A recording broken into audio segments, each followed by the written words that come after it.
नमस्कार बच्चों, आज की इस कक्षा में आपका स्वागत है। आज हम अपनी हिंदी पाठ्य पुस्तक से कहानी साए पढ़ेंगे और समझेंगे। कहानी साए के कहानीकार लेखक हैं श्री हिमांशु जोशी जी। यह कहानी एक चरित्र प्रधान कहानी है। आधुनिक युग में अर्थात आजकल धन लालसा के कारण मनुष्य अपने आदर्शों से हटता जा रहा है, किंतु आज भी समाज में ऐसे बहुत से लोग हैं जो स्वार्थपरता से कहीं ऊपर हैं। उन्हें आज भी आदर्श प्यारे हैं। साए हिमांशु जोशी द्वारा लिखित एक मर्मस्पर्शी कहानी है। मर्मस्पर्शी का अर्थ होता है जो हमारे मन को छू लेती है। आधुनिक युग में धन के कारण लोग स्वार्थपरता के कारण अपने आदर्शों से जहां हट रहे हैं, किंतु समाज में ऐसे भी बहुत से लोग हैं जो धन के लालच तथा अपने स्वार्थ से ऊपर उठकर अपने रिश्तों नातों को निभाते हैं और अपने वचन का भी पालन करते हैं। तो हमें क्या करना है? केवल लालची नहीं बनना। हमें को ऐसी कोशिश करनी चाहिए कि हम किसी का भला कर सकते हैं तो अवश्य करें, केवल अपना स्वार्थ ना देखें। अगर किसी को कुछ काम का वचन दिया है तो उसे अवश्य पूरा करें। कहानी कुछ इस प्रकार से है कि एक बीमार औरत अपने 2 नन्हे मुन्ने बच्चों को लेकर उम्मीद भरी आंखों से प्रतिदिन रंग बिरंगे लिफाफे वाले डाकिये की प्रतीक्षा करती है। बेटा, हम किसी भी डाकिये की प्रतीक्षा कब करते हैं? जब हमें किसी का पत्र आना होता है। वह अफ्रीका के नैरोबी में कारोबार करने गए अपने पति के पत्र की प्रतीक्षा करती है। तो उसका जो पति है अफ्रीका में गया हुआ है, नैरोबी शहर में, लेकिन डाकिया उसके घर की तरफ कभी मुंह ना करता। अंत बहुत दिनों के बाद एक पत्र आया जो थे नैरोबी के एक अस्पताल से। अब पत्र आया भी तो कहाँ से आया? अस्पताल से। पत्र बड़ा ही अजीब था, जो दर्द से भरा हुआ था। उसमें कुछ दुख की बात लिखी थी। पत्नी ने पत्र पढ़ा जिसमें पति ने लिखा था कि यूरोप में रंग भेद के कारण उसे यूरोपियन लोगों के अस्पताल में जगह नहीं मिल पाई और उसकी हालत काफ़ी गंभीर है।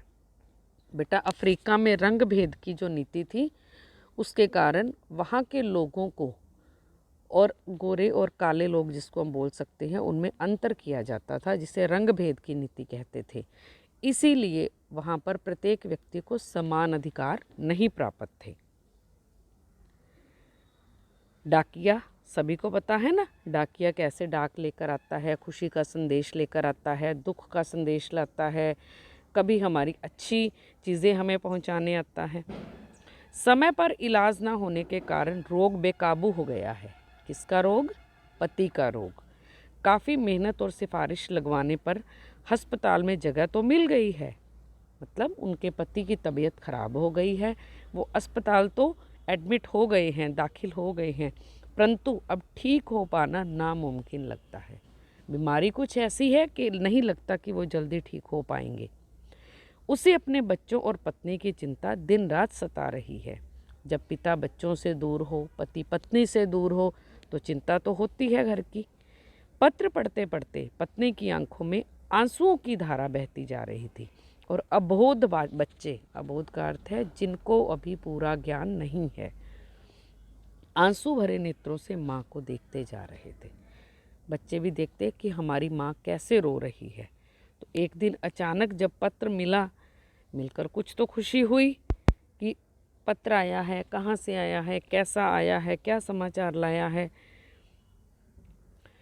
इसके बाद पत्नी ने सूचना प्राप्त करने के लिए कई पत्र लिखे, पर बहुत दिनों के बाद एक जवाबी पत्र आया जिसमें लिखा था कि अब उसकी हालत में काफ़ी सुधार है, पर उसका हाथ काम नहीं करता है, मतलब बीमारी के कारण उसके हाथ में कुछ समस्या हो गई है। सो पत्र उसने किसी से लिखवाया है ताकि वो उसकी लिखाई को पहचान सके। ना सकने पर ये सोचें कि उसने खुद पत्र क्यों नहीं लिखा। पत्र के साथ उन्होंने कुछ रुपए भी भेजे थे। बीमार पत्नी का स्वस्थ पत्र आने के बाद ठीक होने लगा। बच्चों के मुरझाए चेहरे खिल उठे।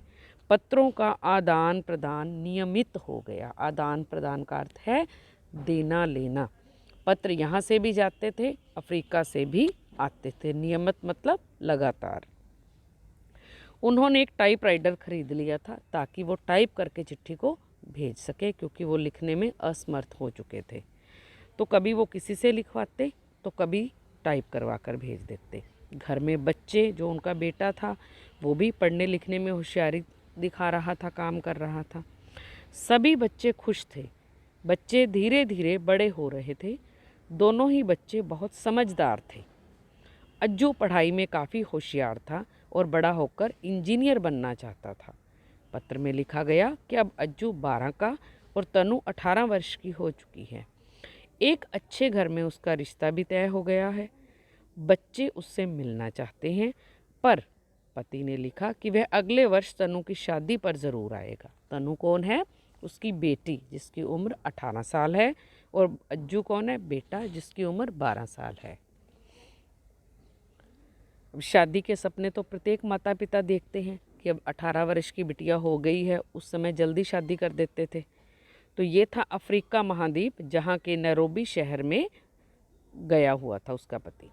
तो इस प्रकार से वो अज्जू बड़ा होकर इंजीनियर बनकर वहीं जाना चाहता था, अफ्रीका में। अब अज्जू बड़ा हो गया था, उसने अपनी पढ़ाई पूरी कर ली। पिता के स्वदेश ना आप आने के कारण, स्वदेश का बेटा अर्थ है अपने देश, भारत, और अपनी माँ की हालत को देखते हुए उसने स्वयं विदेश जाकर पिता से मिलने का प्रबंध किया। आखिर वो नैरोबी पहुँच ही गया और पत्र में लिखे पते पर पहुँच गया। घर में ताला लगा था, तो उसने शाम तक घर के बाहर बैठकर ही इंतज़ार किया। शाम को एक वृद्ध व्यक्ति ने आकर ताला खोला। अब अज्जू ने उससे अपना परिचय दिया, तो उसने अज्जू को अपनी बाहों में भर लिया और घर के अंदर ले गया। भीतर का अर्थ है अंदर। बेटा, एक दो शब्द गलत टाइप हुए हैं, जैसे न्यो से, ने से है, यहाँ पर कोई और भी हो सकता है। आप इसको सही पढ़ना और लिखना। घर के बाहर उसे अपना बचपन भी याद आने लगा, कैसे वो वहाँ से अफ्रीका में आया था। अब पिता का जो घर था, जहाँ वो पहुँचा था, वहाँ उसे शाम को मिला कोई। भोजन के पश्चात वृद्ध व्यक्ति ने अज्जू को बताया कि वह उसके पिता का जिगरी दोस्त है। वे दोनों सांझे में कारोबार करते थे। आंसू भरी आंखों से उसने अज्जू को बताया कि तुम्हारे पिताजी की मृत्यु तो आज से 10-15 वर्ष पहले ही हो चुकी है। कितना बड़ा अचानक से झटका लगता है जब किसी को पता चले कि पिता की मृत्यु हुए 10 से 15 वर्ष हो चुके हैं और उन्हें पता ही नहीं। मैंने तुम्हारे पिताजी को वचन दिया था कि मैं उनके परिवार का अच्छे से पालन पोषण करूंगा। अगर मैं तुम्हें उसी समय बता देता तो तुम्हारी माँ मर जाती और तुम अनाथ हो जाते। जिस जगह तुम आज हो, शायद वहाँ कभी ना पहुँच पाते। उसने समझाया कि बेटा, कभी कभी तिनकों का सहारा छोड़कर उनके साये में भी जीवन जीना पड़ता है। वह कारोबार में से अपने दोस्त के हिस्से के पैसे लगातार परिवार को भेजता रहा। उसने अज्जू से कहा कि अब तुम बड़े हो गए हो तो अपना कारोबार संभालो। मैंने तुम्हारे पिता को जो वचन दिया था वह पूरा हो गया है। तो बच्चों, इस प्रकार एक दोस्त ने अपने दोस्त के परिवार की रक्षा के लिए मन में ईमानदारी के भाव रखे, बेईमानी के नहीं कि दोस्त चला गया तो सारा कुछ मैं हजम कर लूँ। तो कैसे उसने अपना वचन ईमानदारी से निभाकर उसके परिवार की रक्षा का जो जिम्मा उठाया था, जिम्मेदारी ली थी, वो पूरी की। तो अभी इसमें कुछ प्रश्न हैं। परिवार वाले हर रोज़ किसकी राह देखते थे? घर के मुखिया की। घर का मुखिया कहाँ गया हुआ था? अफ्रीका गया हुआ था। अज्जू बड़ा होकर क्या बनना चाहता था? इंजीनियर। उसे नैरोबी में मिला वृद्ध व्यक्ति कौन था?